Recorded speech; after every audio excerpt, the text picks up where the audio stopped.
Holy smoke, Dr. Jones! It's the Bigger Boat podcast. The movie podcast where we have been watching Steven Spielberg movies one by one. It's the year 1984, and we are talking today about Indiana Jones and the Temple of Doom. I, as always, am Luke, and today we're joined by a very special guest, the Indiana Jones to my Willie Scott, my friend Alana. Hey. Hello. And of course, we've also got Short Round. Hi, Joey. What? So hurtful. So hurtful. Sorry about that. I couldn't resist. I don't care. I get to be indie. So. Yeah. Well, I didn't want to be the guy who introduces the woman as Willie Scott. Well, you did. What? No. I said it was myself. Oh. All right. I said you were Indiana Jones. True. Otherwise, I would have gotten. You're witnessing the breakup of a friendship between me and Luke. How is everyone? How are you, Alana? Good, thanks. Yeah. Excited to be on the podcast? As always. Yeah. This is your first time? Also my first podcast. Yeah. Actually, yeah, I think it'd be really quite good fun. Yeah. Are you a Steven Spielberg fan? Oh, yeah, massively. I mean, I was, when Luke first suggested it, he sort of said, oh, do you have any Spielberg, favourites? And I was, thinking through all of them. And I'd said to you, actually, the first film I ever saw, I went to the cinema with my granddad and saw Jurassic Park. See, Luke's classic. Kind of said the same. It was my first sort of awareness of Spielberg was Jurassic Park. Yeah. Well, my first real awareness of films, really. Yeah. Yeah, because I'd never been to the cinema before. I probably had never caught a full film on TV. Because we were what? We would have been 7. Yeah, 6 or 7, and. So my granddad took me to the cinema, and I had that classic moment, whenever he takes off his sunglasses and is sees the dinosaurs for the first time. I was 6. I was like, oh my god, there's actual dinosaurs. Yeah. So I always had the same. It was feeling. so real, wasn't it? Yeah. You actually saw it at the cinema though. That's great. That must be a really amazing first cinema experience. Yeah. Well, the second one was Super Mario Brothers and with Bob Hoskins. Yeah, exactly. So when you compare the two, my first cinema experience was Oliver and Company. Oh, the Disney movie. Disney movie with it's got a lot. There is the little cat. Yeah, I didn't realise it's Oliver Twist retold with the music of Billy Joel. Is it actually? It is. It honestly is. Is that the one with it's that awful first scene where all the cats they're orphaned and in a box, and then they all get taken away apart from Oliver, is it? And then he's just left in a box on his own, I think so, on the side of a street, and no one wants him. I think so, yeah. It's one of the saddest things I've ever seen in my life. It's quite sad, yeah. When you think about it, 80s/90s children's films, not that happy. All dogs go to heaven. Oliver and Company. Yeah. Cut out the laughs, all about the crying. Yeah, exactly. Let's teach them how it really is. Yeah. They need to know. We've got some life lessons coming to you. So what was the, let's start with Alana. What was the last film that you watched? I actually watched Logan. Logan? Oh, okay. So I hadn't seen it at all. And then I had a day off and thought, right, I've got some time to myself, and I don't know, I'd been sort of putting it off for a little bit because I thought, this is the end of an era, and I'd always really, really liked X-Men. Yeah. So for the listener and for Joe's benefit, who knows nothing about superhero movies, this is the last ever Wolverine movie, or Hugh Jackman playing the Wolverine role. Yeah. Sorry, carry on. Yeah. Everybody had been saying it's an awesome film. It's a really good overall film. But then I'd read some reviews. So Ethan Hawke. Oh yeah, because there was some recent comments about that, he hating on it, wasn't he? Yeah, he was like, it's a good superhero film, but it's not actually a good film. And I was a bit like, and I'd seen the trailer, which, Johnny Cash makes everything better. Yes, yeah. And I thought, I really hope I'm going to enjoy it. And I watched it, and it was pretty gritty, actually. It was a lot different than I thought it was going to be. It's a western, isn't it? Yeah. It's a really dark western. It's really good. I really enjoyed it. Yeah, I did too. I thought it was, it takes all of the characters from a really different point of view, because you're used to Professor X being, really in control, the calm guy, the man who knows what he's doing. And even Wolverine, he's always a little bit shady in everything that he does, but he's actually an asshole. Yeah. It's a really interesting perspective to take what's meant to be the most powerful mind and give it dementia. Yeah. And seeing what actually happens with that. Yeah. Have you just ruined the plot for people? No, it's from the beginning. No, he has dementia, and he has to be kept sort of isolated from everyone else, because he could be such a danger because he can't control anything at all. And it's sort of about the relationship, intergenerational relationship, isn't it, between Wolverine, him who he's looking after and this girl who is this comes mutant that is being hunted. I see. And there's lots of parallels with the Western movie Shane. Yes, I have seen exactly. Shane way back when. Yeah. Which plays and is referenced quite a lot throughout that. And it's a really good movie. And I think it's the best of the solo Wolverine ones, very easily. I was about to say it's not a hard comparison, is No, it? But exactly. it's also a lot more gory than any of the other ones have been. Yes. Because, every other Wolverine film, people have never bled from these, impaling on his claws. That's true, and this time round, it's It's the first wince-inducing, scene, isn't it? Yeah, the first couple of scenes, whenever he sort of breaks out the old claws, I was like, oh my, there's blood everywhere. And oh, look at their face. Oh, look at that. And, and I really enjoyed that. Yeah. What about you, Joey? What was the last film you saw? There hasn't been many days between this recording and the last one, but I have managed to watch one film. Snowden. Okay. Joseph Gordon-Levitt one. That's right. Yeah. Oliver Stone film. I didn't realise it was an Oliver Stone film until because his credits at the end. Yeah. And I thought, and when his name came up, I was like, yes, this makes sense. This feels like a very Oliver Stone film. He tends to question authority quite a lot. Yeah. From what I know, Oliver Stone, he was quite badly affected by. He was in the Vietnam War at 19. Was he? And I think that was the major turning point of his life. There's a really awful interview actually where he talks about he's got real regret in his eyes and stuff, and he talks about the fact that when he was a young soldier and he had a gun, he made someone dance because he enjoyed the power of it. Really? And then has spent the rest of his life questioning authority and thinking why he was a young guy with a gun and etc. So once you know that, it's an interesting place to come to his films. Yeah. From. Yeah. I didn't know that at all. Okay. No. You feel really sorry for him, actually. You can see the sort of regret in his eyes as he says it. Yeah. I Yeah. do tend to struggle with Oliver Stone movies. Yeah, they're not easy. They're not easy watches. I often find them quite questionable as well, if I'm honest. Like, so having watched JFK and having known a bit about it, there's bits in JFK where I'm just like, where are you getting your sources from? Sure. Quite seriously. And apparently it comes from this book, which has now kind of been quite discredited. Is it? Okay. Yeah, factually. Okay. And you're like, you're just perpetuating the myth that there might be another shooter. I don't think that's true. He's just biased completely. Yeah. Is he? And that's coming from probably one of his most commercially successful movies as well. Yeah, it's way up there, yeah. Yeah. But yeah, Snowden is very good, about the young guy who started working for the American state and realised basically the government was spying on Americans more than any other country. Yeah. And decided to let people know that their data was being collected in this way. Just because he talks about how, you start with one person and then whoever their associates are, and it just spreads and spreads and spreads and spreads. It does make you paranoid. I say very light and casually.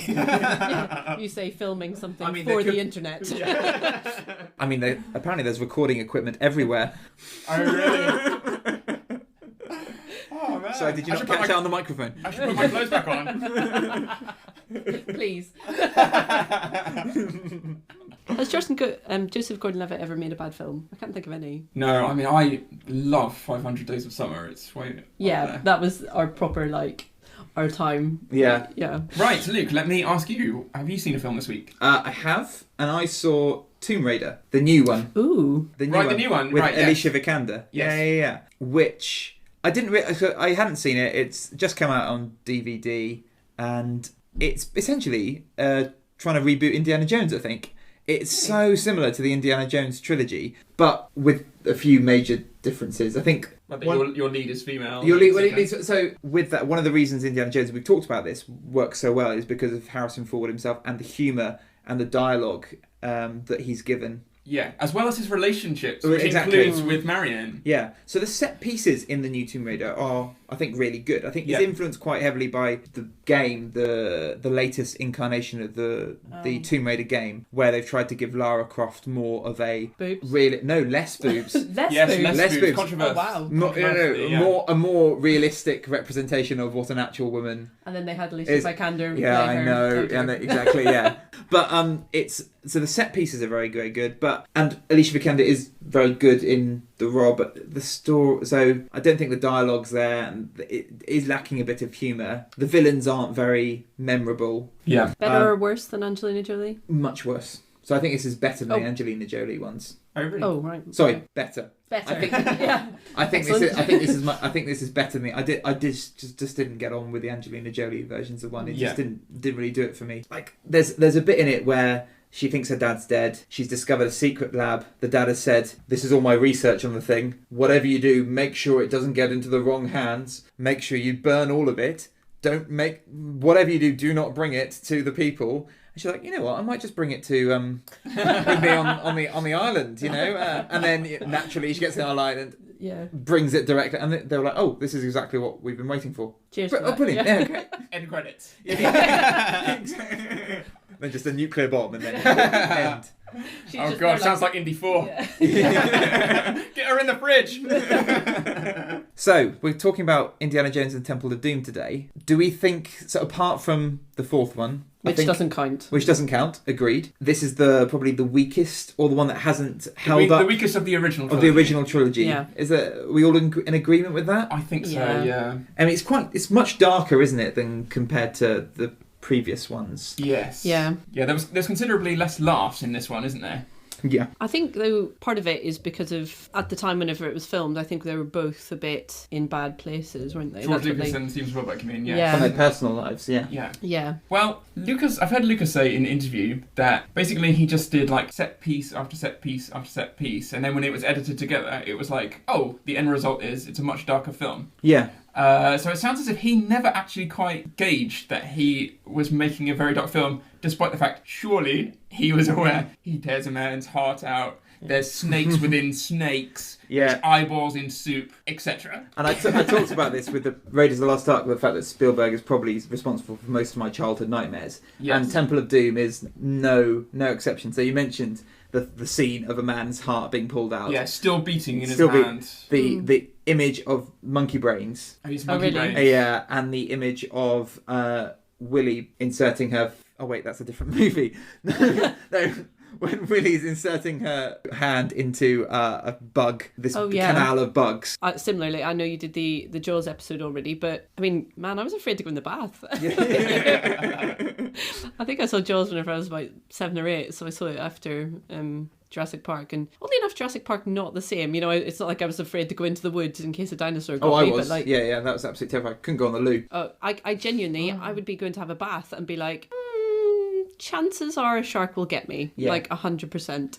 And I think that's what, because Spielberg's movies are horror inflected, but can still be seen by children, which means that these are the first exposure a lot of kids growing up have to more darker images, to people dying, to seeing some pretty horrific things on screen. That and my parents had a very lax attitude too. Yeah. You know, parenting in general, it was fine. Saw Silence of the Lambs at 10. So, Did you yeah. actually? Yeah, I saw one What's for- for dinner, Mum? Fava beans. We're having some close friends for dinner. No, Mum, don't eat our friends.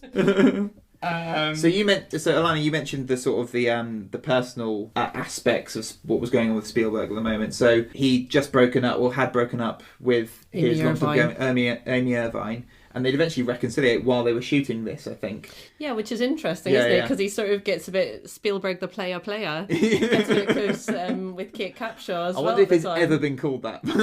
Yeah, that's true. Ready, player one. Alan. Only by someone with a stutter, yeah. And George Lucas had just broken up with Marsha Griffin as well. Yes. At the same time, so that might have influenced things getting a little bit darker. Yes, for this. because she is a very talented editor. Yes, she is. Yeah. She helped edit a little bit of The Godfather. She edited Empire Strike Back as well. Okay. But then the relationship ended right at the end of that. Yeah. So yeah, you can definitely see. Garner made such a dark film that it's definitely having some sort of effect. Which is interesting because Indiana Jones, you think, is not really that personal a movie. No. We talked about Spielberg making personal movies like with E.T. Yeah. Where it really feels like you are watching someone's sort of life on screen a little bit. Yeah. Indiana Jones is not one that springs to mind where you think, oh, what a personal story. Yeah. But actually, he said be. that. He did say that. He said that when he looked back on it, he found that Temple of Doom was the film in which he saw the least of himself in it. Really? Did he? Yeah. Okay. He said he almost couldn't see any of his personal touch in it. What, in satanic cult worship and black magic? Well, I guess that's good, I guess. Yeah, exactly. I was actually thinking about what you said in that, he looked back and he edited and he just, as it turns out, it was such a darker film and you'd think he would realise. Yeah. But actually, part of the other things that, he said was, India won't care. It's me and Stephen. Like, they will just let me film and do whatever I want. Yeah. That we are basically, I think he'd almost like lost himself to his own stardom. And so he just it never occurred to him that, he would ever be challenged on what he was doing. And so I think he'd actually almost lost touch with reality a little bit. We've talked about this particularly with a film called 1941, where I think he was given too much power surrounded by yes men. Yeah. And the result is a big critical flop. A big critical flop, basically, yeah. And a bad movie. It is a bad movie, yeah. But also, did you hear about, so around the time just before this as well, he'd also filmed a bit for the Twilight Zone movie, which is a TV movie. So that was like 3 Black Mirror type episodes. I guess, well, the precursor for Black Mirror. Something to say, that was ahead of its time almost. But it was 3 like half an hour short, each directed by, and he directed the middle one of those. But there was a lot of controversy about this as well, because there was controversy regarding children actors working illegally from I think there were Vietnamese kid actors who I don't know if they were brought over or they were living in the UK, but they were hired and illegally. Brilliant. And then those 2 kids died on the set during a big helicopter crash. Holy moly. Yeah, and that was a big sort of court case eventually, and a lot of bad press around. I don't think this was for Steven Spielberg's part of his movie. I think it was for one of the other directors. Maybe it was John Landis. I'm not too sure. Yeah. So do you know, from a filmmaking point of view, if someone is killed on set, do you know who would end up in the dock? No, who? It would either be the producer or the first assistant director. The producer should put the first assistant director in charge of the health and safety. Okay. So you fill in your risk assessments. So if, that should have been highlighted as a serious risk, getting too close to a helicopter. Yeah. Ooh, I think health and safety chat. I think it was in the helicopter and then the helicopter crashed. But that's interesting. So it's the first AD who... could potentially end up in prison if someone dies on set, yeah. Wow. Interesting. I do love health and safety chat. Yeah. It's the cornerstone of any internet podcast, really, to be honest. We should have a little jingle feature for it. Yeah. Every time Indiana Jones sort of should stop and say, Whoa. Health and safety, guys. On that note, are we sort of ready to watch the movie? I just wanted to mention, so this is the first film, Temple of Doom, where Spielberg made the money back before he even filmed anything. So the budget was about 28 million for this. Yes. And because Spielberg had such a consistent record, because the only previous movie that he made that had lost any money was Sugarland Express, his first one, that cinemas put up a record $40 million in non-refundable guarantees beforehand to the studios. Really? So it had already made money before it had even filmed anything. Wow. Dollar. Wow. Yeah. So, shall I briefly mention the synopsis of the film? That sounds like a great idea, Luke, actually. On the third take. So, essentially, Indiana Jones is marooned in a Himalayan village and has to get a sacred stone back from a satanic cult. Come on, Luke, keep it brief. I'm nodding off here. That synopsis was the third take of us all going around and not being able to do it. Yeah. Having a crack at it, basically, yeah. Shall we watch the movie? Yeah, sure. Let's do it. Okay. Okay, cool. See you in a second.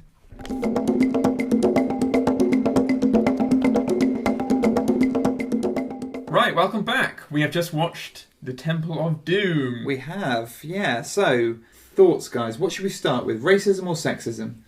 Or child slavery. Interesting. I really enjoyed it. I still thought it was good. It still, I think, definitely is the weakest of the original trilogy. Yeah. But in my mind, I built it up as not being a very good movie and all the problems that it has with its sort of violence, its racial stereotype, its darkness. I still think it's quite fun, and I still think it's very, very watchable, and has got some good moments in it. Still, definitely better than 1941. Oh yeah. No, there's not even comparison.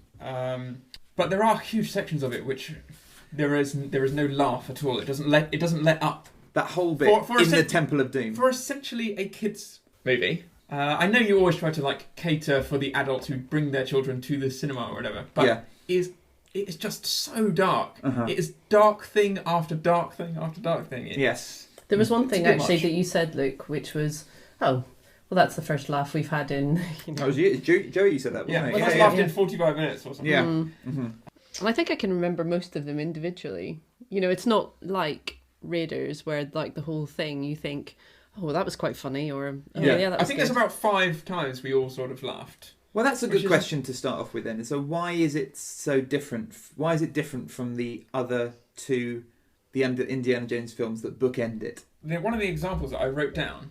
So remember when he's in the palace, when it's still all very nice before we discover the cult and stuff.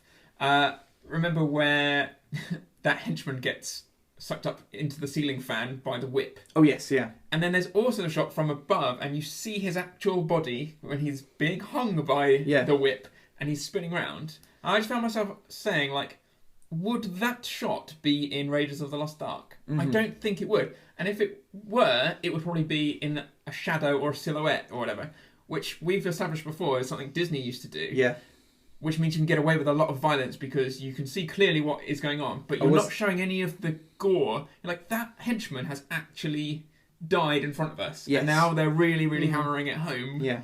There's lots of little moments like that. Like, in Raiders of the Lost Ark, a lot of stuff is suggestive, like when the big henchman with the flying wing and he flies into the big propeller and you just have the blood over the swastika. Yes. There's not enough of that suggestive violence in this movie. You actually Too much is actually seen. You actually see it, yeah. Yeah, Which breaks the cartoony world and sort of makes it less fun. I think that's right. Yeah, I'd agree with that.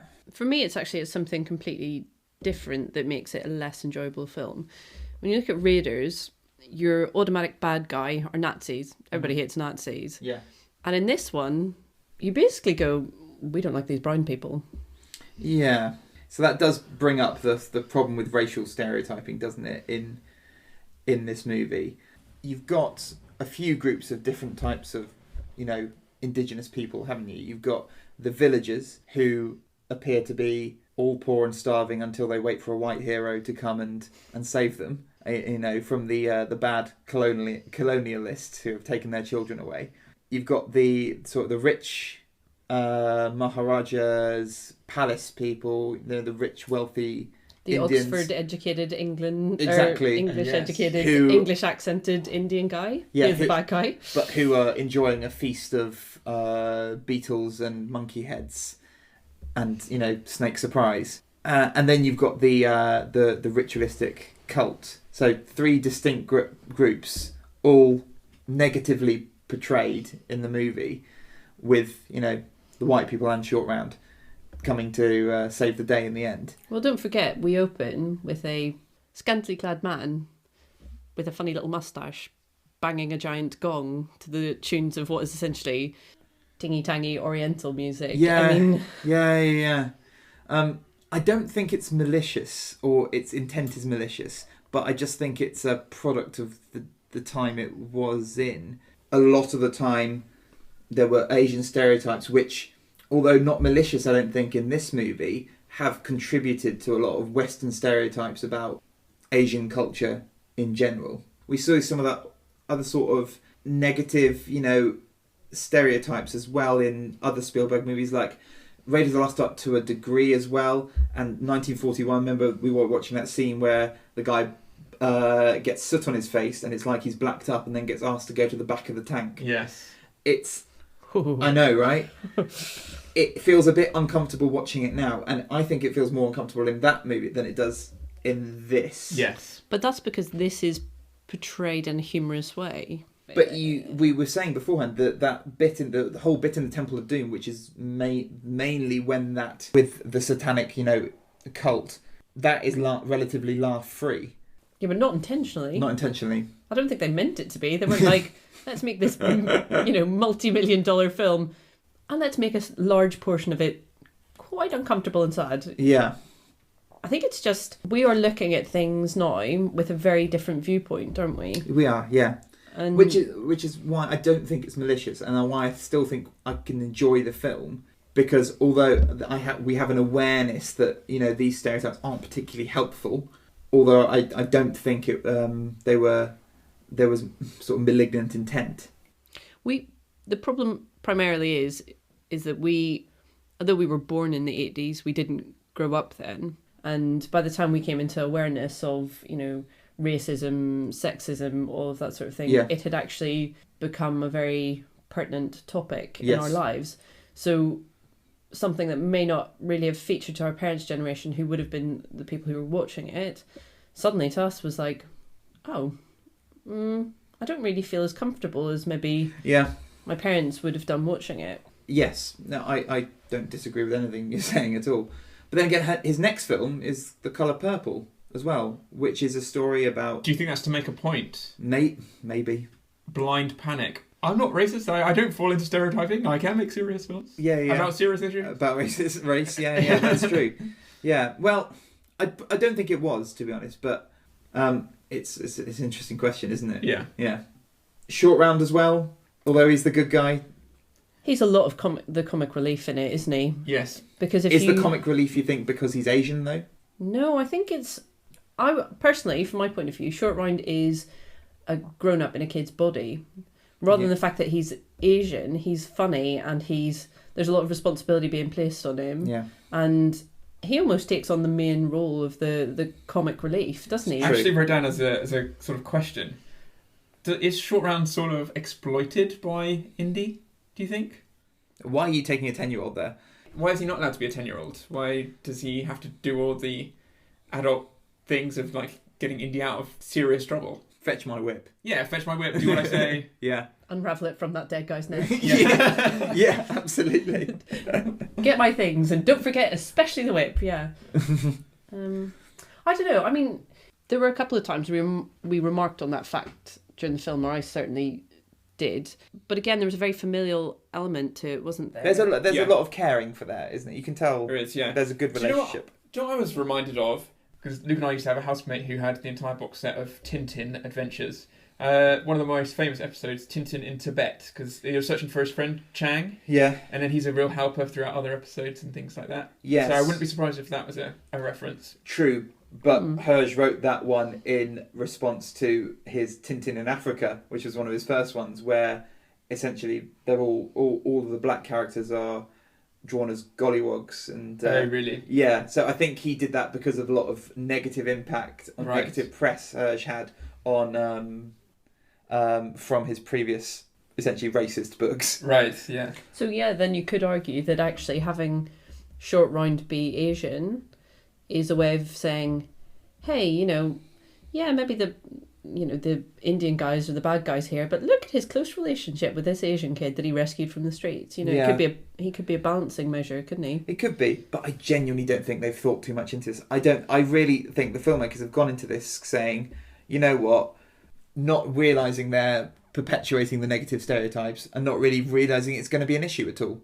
You know what, actually, what supports that is their lack of appreciation for how it would be perceived in India, especially. I mean, most of it, we were talking earlier during the film about how it was largely filmed inside, and part of that was because they said, oh, it's fine, we'll have lots of negative depictions of India and its gods and goddesses and everyday life, and they'll be cool with it because of who we are. And then the day came, and the Indian government were like, please leave. Obviously we're not. 100% we're not cool with this. I feel like this film does for India what The Shark did for swimming. It sort of doesn't make it doesn't make you want to go. It's not very inviting. No, absolutely. Try our cuisine. Shall we talk about some positives? Sure. And then we'll talk about sexism. Sure. Let's... As the token woman. Woman. Woman. Yes, I'd love to go last. You're welcome. It's fine. Right, Joey, what do you think about sexism in this? Please, mansplain to me what happened in this film. So, was there anything for you guys that worked in this movie? Yes. You thought was really good? One thing that I thought was really good, which I think is one of the best booby traps in the whole of the trilogy, is the room with the spikes. It's great, isn't it? It is great. That's a great it's shot standalone really well. little little segment. Yeah. Like, oh my god, can you think of anything worse than all of those spikes coming down and it's like slowly going to crush you? Just even the way it was shot, seeing the skulls come out as well. Yes. It lifts up the corpses and then as it comes closer, Yeah. it becoming really close and just pushing down Indiana Jones's hat. Yeah. It honestly gave me my favourite section of the whole film. Yeah. So, everything from her realising she's in a room full of bugs and him saying, like, put your hand in, her being like, you put your hand in, and the close-up of his face and then his fist shooting out through the whole thing, I thought was comedy from start to finish. It was great, wasn't it? Yeah, and like you say, my favourite bit, I think, actually, of the whole film is his face as the spikes push down his hat, and his one eye just sort of peers out like, oh no. Yeah. And then and I just love the bit where the whole thing starts again at the end. Yeah. And they have to go out and giving us the bit where Indiana Jones pulls out his hat from the bottom of the boulder before it closes. Just before that, I really also love the shot of Willie being on the outside of the sort of cave, and then you just have Indiana Jones' fist come through the hole. Yeah. We are going to die! And the hand says so much, it does the acting. Yeah, it does, doesn't It really does, yeah. I think the set piece. I think that the set pieces in the movie really work well, and I think that's because they were thought of for quite a while. A lot of these scenes were scenes pitched for Raiders, but didn't quite fit in. Yeah, or were even too expensive. Or were too expensive at the time. So the minecart scene, the booby trap scene, the scene on the bridge, the plane dropping from the plane. Yeah, exactly. That was all stuff which got left out the first one. I think the thing that doesn't work is the in between scenes. It's the dialogue isn't as good. The script's not as robust, I don't think, and you have less of those sort of Indiana Jones being those charming moments, Yeah, less of those quips. Yeah, those little asides which we said Harrison Ford was so good at in the first one. Absolutely. Those little human reactions, like he's reacting the way we all react, like son of a or whatever, which provide humour and you relate to the character more. Whereas the truth is, for a section of sort of the middle of the film, even Indy's doing some really odd stuff. Obviously, when he's possessed because he's drunk the potion and all that stuff, and you're like, what are you doing? I think that's a big part of why I don't enjoy the film as much, is because to me this feels like they had a load of stuff left over from the first one, and they said, right, how can we make this into a film, as opposed to coming at it fresh or having a different idea. They basically went, oh, do you remember that really good thing we thought of with the cart? Yeah. Should we see where we can shoehorn that in? It feels a bit reverse engineered, doesn't it? Yeah. Yeah. I know what you mean. Also, the MacGuffin in this, the sacred stones, it's a bit of a nothing sort of entity, isn't it? Yeah. Yeah. Like compared to the Ark of the Covenant and the Holy Grail. Yeah. It's because it's a mystery, isn't it? As a viewer, because you don't know what this power which they keep talking about actually does. It's all a bit vague, isn't it? It's all a bit vague, yeah. So Indiana Jones even says at the end, I understand its power now. And I'm thinking, I'm not sure I do. It glows a bit. Yeah. That's kind of it. Yeah. When the three of them are together, it glows. I mean, you could argue that that's only because, we come from the Ark of the Covenant and the Holy Grail are much more from a Christian upbringing, and these are more... But I really don't think... I will pay you a pound. I know what you're going to say. If you find me any Indian person who knows about whatever that stone was called. Yeah, okay. With the 3 lines. That was my point. Pound, Luke. But I just didn't want to assume that they're... I'm not sure I want to meet a member of the Thuggee tribe who worship Kali. I think I would worry that my heart was going to be ripped out. Yeah. So maybe don't try and find one. Well, the Thuggees that's where we get our name Thug from, isn't it? Presumably. Yeah. So I think they were a real trial, but I think them as bad guys was used. They were the bad guys in the film Gunga Din. Yes, which was an inspiration for this. For the film based on Rudyard Kipling's poem. Mm-hmm. And the Thuggees were this sort of cult who ended up... I think they asphyxiated their victims. I'm not sure how much Satan, Kali worship they had. Yeah. I think they basically brought in stuff from... Because they've got voodoo as well, don't they? They brought in some stuff from all religions and all cults, and just to make this sort of one... mega cult, haven't they? Yeah, a little bit. Yeah. We've done our research, lads. Absolutely, yeah. And what we've got is Satan, but with lots of arms. Yeah. Another thing which I thought was quite good having had Willie just do nothing but scream essentially for the first half of the movie or whatever, her character did get a bit more interesting when they were in the temple. Yeah. And I actually quite liked some of the dialogue, the sexual tension, it back and forth. The relationship, I don't think it was as bad as I thought it would beforehand, and Alana wants to say something about this. I was going to say, for those of you who can't see, which is all of you, I'm making sort of a death face. Honestly. She did eventually, do something. Yes, that's true. She punched a man with a pretty hefty punch to knock him off a minecart. Well done, her. Great. Wait, it's better that was there than it wasn't there. She had a moment. Yes. Shall we talk about Willie? What did you think of Willie as a character? So I thought that Willie was introduced almost as a foil to Marion from the first film. Yeah. I mean, they wanted her to almost be the exact opposite. Kit Capshaw is naturally a brunette. Yeah. And you can see it a little bit sometimes because she's got roots. But we'll cut that bit. But, they made her blonde. They made her... I mean, one of the first things I've written down about her is that she is sassy but stupid. I mean, when we first meet her, she is all dolled up in a beautiful gown. She gets held captive by a man who literally stabs her in the boob. She does. He does, yeah. And what does she say in response to that? He put 2 holes in my dress and then proceeds to check her makeup. Yes. Yeah. Which... And I completely understand why. I mean, why she has been introduced in that sort of fashion, which is because Harrison Ford in this role, in fact, in most of his roles, is the human form of testosterone, isn't he? You basically, at one point, I'm sure someone said, make him take his shirt off. Yes, that would be better. That'll be good, yeah. Let's see an arm. Yeah. Not sweaty enough. Yes, exactly. Yeah. Someone get the spritzer. Yeah. So they do make it so that Indy is just manly man. Yeah. I mean, they sort of a little bit temper that by putting him in a tweed jacket and putting a bow tie on him. But in order to enhance or, sort of boost up his manliness, they then have this really sassy, screaming, kind of a little bit useless woman. Mm-hmm. Which, it's a prequel. She's a one-off. She's never really going to feature again. Yeah.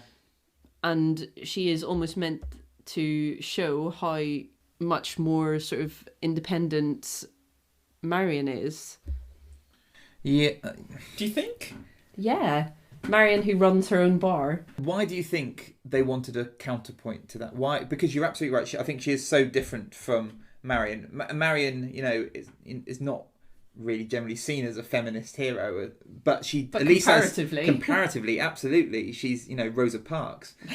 So why do you think they started with Marion, and then obviously this is technically a prequel, Temple of Doom, so why do you think they then went back on for saying Marion was a much better character? Why would they take a step back and make her an unintelligent blonde?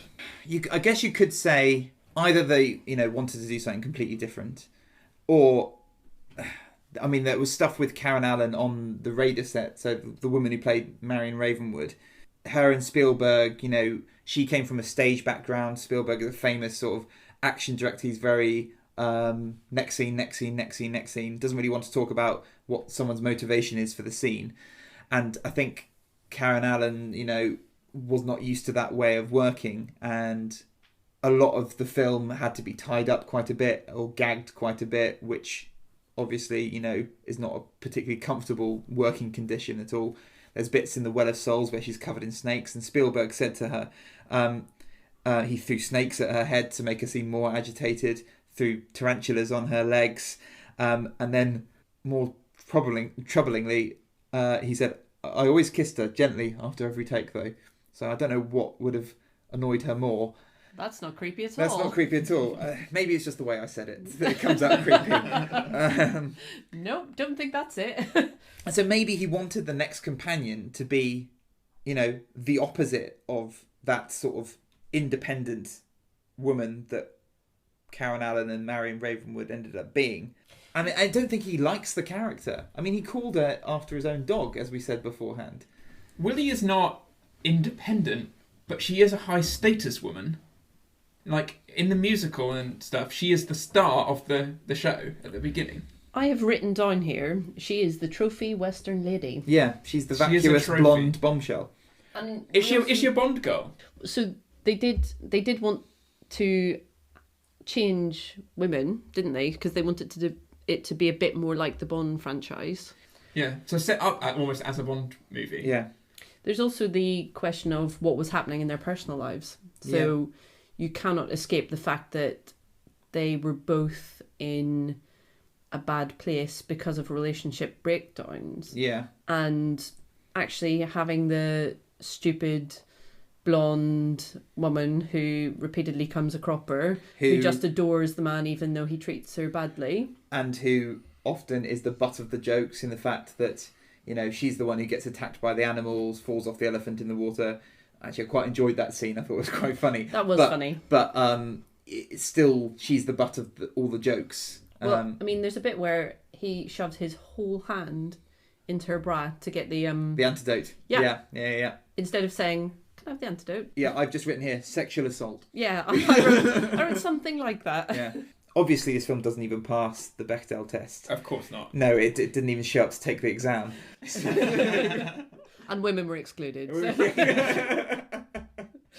But saying that, I mean, on some level, are we not sort of talking about, when we were talking about Harrison Ford showing his muscles and things, that's usually a criticism that you get of things like Bond movies and things, is that we exploit women in their underwear a lot. Like, think of the end of Alien, where Sigourney Weaver is running around the spaceship for the last half of the movie in her pants. Yeah. It's like, well, are we not getting some sort of female gaze, if you like, on Harrison Ford's muscles and that sort of thing? Is he just as exploited as... I don't think he's just as exploited. I was like, I'm going to go with no. You can... Okay, that's fine. Yeah. I mean, there is probably an element to it, isn't there, of actually we need to bring women in, because Indiana Jones, by and large, is going to be, all right, lads, shall we go to the cinema and see this guy, like, essentially man around? And you can do that for the guys, because if you say, imagine if I said to either of you two, I'm going to give you an indie hat, I'm going to give you a whip, you'd both be like, yes. Please. A bit less manly. A bit less manly than that. Yes, queen. But you can imagine that you've got, 50% of your population are not really going to want to go and see something like that, in theory, especially at that time, I would imagine. You know, this is more of a lad's film. You know, it's the sort of 80s equivalent of Green Street. You know? I don't think it's that bad. I don't think it's that bad. Yeah, no, it's much better than that. But, you know, how are you going to bring women in? I'm not sure it's that. I think it's more universal than that. I don't think it is just appealing to the lads. No, I don't think it's entirely appealing to lads. That's like, I don't mean that at all. But you do have to do something to bring women into it. And probably the first thing that you'll do is, if they watch the first one, they'll say, oh, actually, it was really funny. And this time round, there certainly aren't as many laughs. There's certainly a lot more of, like, degrading treatment of women. Mm-hmm. And so if I was a woman sitting through that, I'd be like, oh, that's chuckle. Oh, there he is. He's got his shirt off. Okay. Well, maybe not me. And I guess this maybe comes to the crux of the problem, is because if this is aimed at kids, this is not what this sort of stereotypes that you want your kids growing up with or to aspire to. It's not what I think, you know, the ideal treatment of women, and also racial stereotypes. It's not those. It's not the ideals that you want to perpetuate in people growing up. And behaviour of adults towards children in this film as well. Yeah, that's true. They are often hit. Yeah, they are slaves, aren't they? They are slaves, they are chained up, etc. You know, you don't want to see adults behaving like that towards children, because it's a bad... So we decided we are anti-slavery and anti-racism and anti-sexism. We got that all right? I don't remember agreeing to any of that, actually. Okay. Are there any things that you think other things that you think didn't work in the movie at all? We got taken out of the scene a little bit with the cult the organisation of the cult. What are the logistics of getting a cult to actually sing all the right songs at the same time? And well, you've got to have a choreographer. So you really do, don't you? And you need a composer. Yes, my initial thought was, they're digging to try and find these diamonds, aren't they, somewhere in the catacombs, and yet they've spent a lot of time carving skulls. Absolutely, and also there's a clear soprano, a few sopranos in the chanting, and there are no women there. So I don't know. Maybe they've been castrated or Nope, child slavery again. child slavery. Ah, right, that's what it is. Okay, fine. You Many to the uses. heavy, yeah. You to the heavy digging. You to the chorister. Yeah. Not again. And then we also we all sort of noticed that the voodoo doll had a very nice little jacket on as well. So we're like, oh, Dot, would you mind just sewing this little jacket It's together? someone's little job. You know, to do the tiny little jacket. Deirdre, would you make the little hat as well? There's no Deirdre sewing that. No. That's tiny child slavery fingers. We mentioned a little bit the last ET episode about bad medicine in movies. Ooh. Yes. Which and Alana is a doctor as well. So did it annoy you when the man had his heart taken out and then was still alive and screaming on his way down to the fiery furnace? What annoyed me more is there's quite a lot of gubbins to get through before you actually get to the heart. Yeah, there's a few bits and bobs, aren't there? Yeah, it's actually, I can say from experience, a lot more difficult to just get through that chest wall. So, probably not what you want to hear, but... So, Medicine 101, you can't survive without a heart. So yeah, there is that. Mm. that was the main problem that I had with it. Yeah, mine was a more practical issue. Always thinking with my head. Where's the retractors? Any other things that didn't work at all? Anything health and safety, Joe?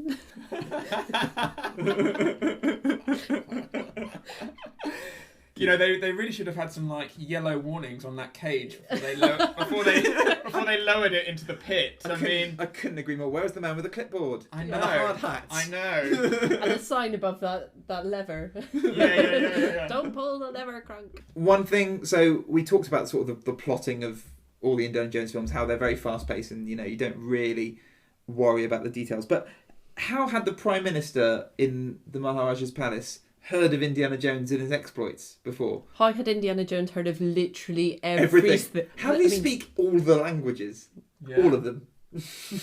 Well, his father was very strict. He was, yes, and that's made true. him practice lots of languages. The amount of dialects they have in India, that particular one in that village. No. They all speak just Indian, don't they? Yeah, it's Indian, of course. Did you notice that when Mola Ram falls to his death, he lets out a Wilhelm scream when he's eaten by the alligators? Really? No, I didn't clock that. Can They're you meant to be crocodiles, by the way. crocodiles. But can you remember what the stock footage of the original scream was labelled as in the Warner Brothers stock vault? Man eaten by alligators. Yeah. Yes! Exactly. No way. Yeah. So Yeah. that was originally in the 50s, under the footage, man gets eaten by an alligator, and they used it, Brilliant. and that's definitely going to be on purpose, of a man being eaten by a crocodile. I wondered whether they used that because, remember they mentioned they have the mum reading Peter Pan in E.T. Yeah. And of course, Captain Hook lost his hand to an alligator, didn't he? Maybe, As well. yeah. Somewhere in between those two. Did you notice the name of the club that Yeah. she was singing? Club Obi-Wan. Absolutely, Mhm. a obligatory Star Wars reference in one of in all of his Did films. you notice when Indy's sort of been given his mission by the elder in the village in India, he even says they've fallen to the dark side or something like that. Did he say that? Yeah, Okay, yeah. The dark side of the Force. Yeah. I at one point did hum like the cantina scene whenever they came into the big food banquet. Yeah. and, It did feel like that, didn't it? It did a little Yeah. bit with the four people sort of sitting on the side and playing music. I thought, I think I know this. This feels Yeah. very, very, very familiar. Yeah. Actually, one thing I did like that I haven't mentioned beforehand is the opening scene, the big fight in the restaurant, which we talked about beforehand in the 1941 episode. Remember, there's that big dance and brawl. Yes. And you mentioned, this is a bit like a precursor for the Temple of Doom scene. Yeah. However, but that one had everything going on and everyone was fighting each other. It was a big hot mess. I thought this was done a lot better, mainly because both Willie and Indiana Jones had a purpose to be in that fight. Yes. So lots of stuff was happening, but he was trying to get the antidote, she was trying to get the diamond. There was clear madness was happening around them, but they had clear objectives, and that's why the scene worked, because you could orientate yourself around those few things. Yeah. So I thought I was done a lot better. Yes. Characters have very clear aims. Yeah, that's Absolutely, yeah. Do you think the the massive gong in the first scene? Do you think that was harking back to the boulder where he's hiding behind it like a big shield and then gets fired at? Oh yeah. Do you think there's sort of echoes there? Well, I actually liked that bit because in 3 movies in a row now, Spielberg has taken the logo of the production of the studio, Yes. and then moulded it directly into his opening scene. So he's done that with Raiders, E.T. and this one now. A nice little touch, yeah. A nice little touch. I think that gong is a hark back to an older movie as well, though, rather than the boulder. One thing I did note down that we actually haven't talked about yet is the food scene. So we all sort of like have touched on, sort of like, how do you fancy the cuisine? It's not exactly tikka masala type thing. But I don't think I can remember much else about all of the dialogue from that scene. I mean, I honestly, I'm out. I didn't really care about anything else he said. I was just still looking at the snakes slithering around as they were doing, and he was blah blah blahing in the background. And I was thinking, oh God, I can't wait for this scene to be over. Yeah. He's actually telling you like important things about the tribe and all of that kind of thing. Yeah, you're meant to appreciate that the young Maharaja is actually a good Maharaja and probably not involved in anything. Yeah. And it wasn't until after he'd been sort of burnt by Short Round that I remembered that he was good. Yeah. Mm-hmm. Because it had completely gone from my mind. Because I was still yeah. thinking like snakes, snakes, snakes, snakes, snakes, snakes, snakes, snakes. Do you think there's overuse of children in this movie? Like, you just don't really see kids being kids. So there's Short Round, there's the young Maharaja, there's the slaves. Yeah. And I imagine in the script meeting, they said, oh, let's have a child in it because, Steven Spielberg did it so well in E.T., telling a movie from a child's perspective. Yes. But this is so dark child perspective that it doesn't work. No, it doesn't work. Yeah. It feels so forced in there, or you get really uncomfortable with the fact that there's children around because it's so dark. Yeah. The only child bonding moment in it is when immediately after Short Round has burnt the Maharaja, and the Maharaja says, you must go left. Yeah. And they're actually bonding. And again, Indy breaks in and is like, stop clowning around, like stop talking, making friends, stop talking to that kid. That's Are we assuming the Maharaja then dies because he gets flooded? Because that's when the mine breaks and everything starts flooding. Yeah, maybe. I don't know. Maybe he escaped. I would imagine if all those kids escaped, he'd get out. That's true. Yeah. He's the most important kid. So. Yeah, fair enough. We've talked about Spielberg themes of being kidnapped kids, and this is just that taken to a whole new level when all of these kids have been kidnapped. Yeah. Because you get kidnapped kids in, Close Encounters, Sugarland Express, Poltergeist. Yes. All these things. So it's just another typical trope that we see in a lot of Spielberg movies. There's a couple of references to Raiders of the Lost Ark, isn't there, where you have your two henchmen swinging their swords.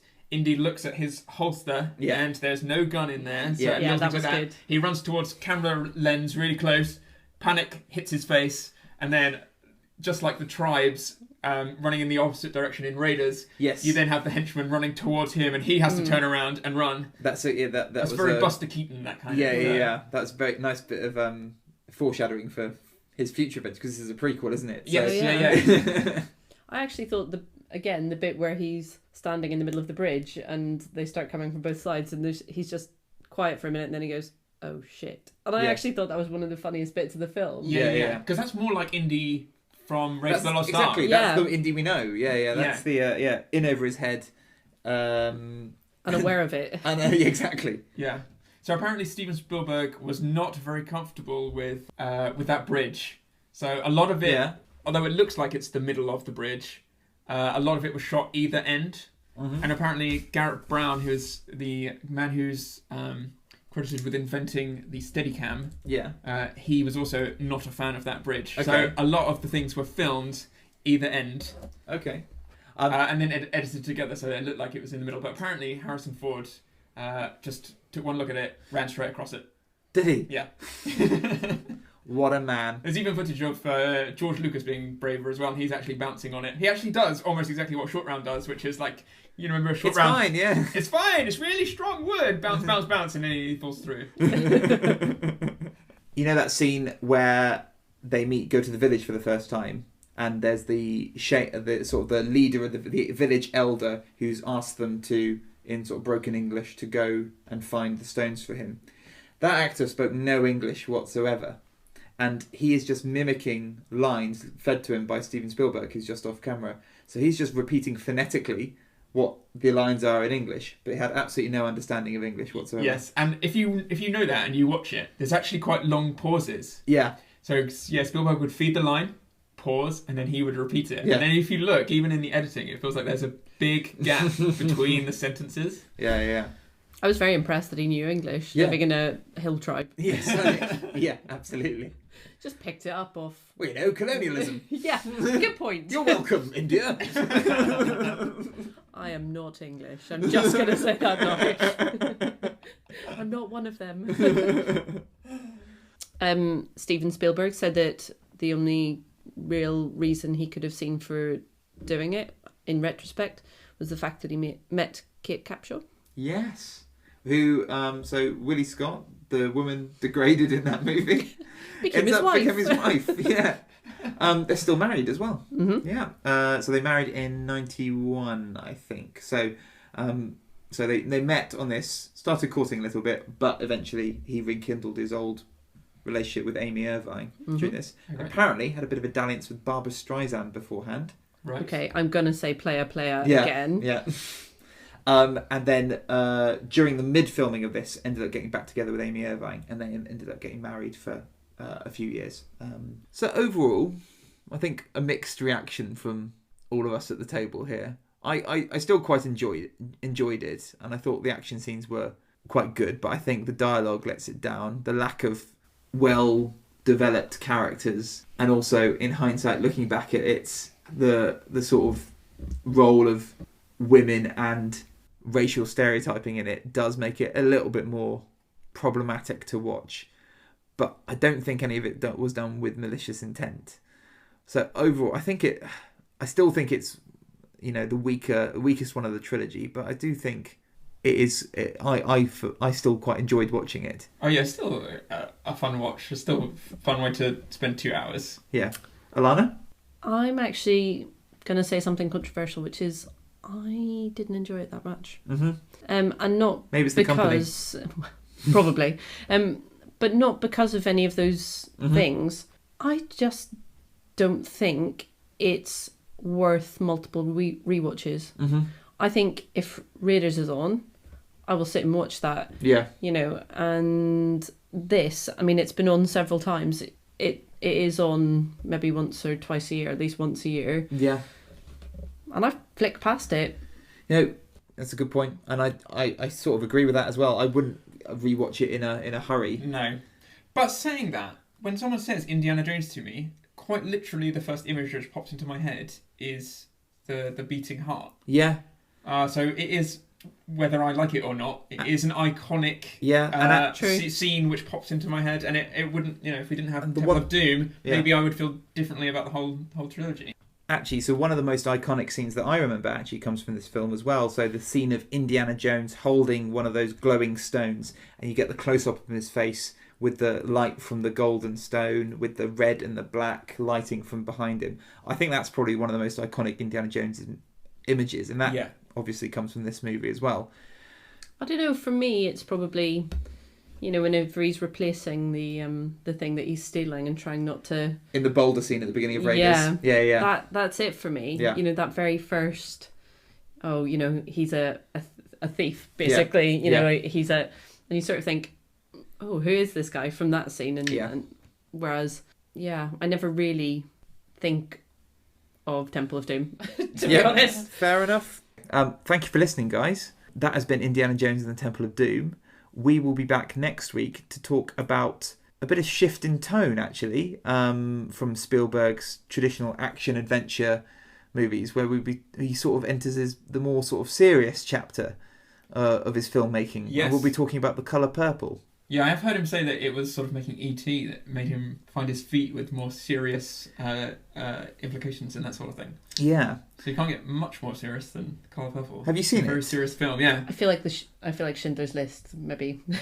Oh, yes. Oh, yes. Oh, that one. Oh, that one. So Remember, you can always follow us on Twitter at Big Boat Podcast, and you can also contact us on email at thebiggerboatpodcast@gmail.com. Also on Twitter, remember we've got the Spielberg tournament at the moment, where you vote for your favourite Spielberg movie. We look forward to seeing you next week. Thanks for joining us. Take care. Bye. Bye. Say bye, Lana. Bye.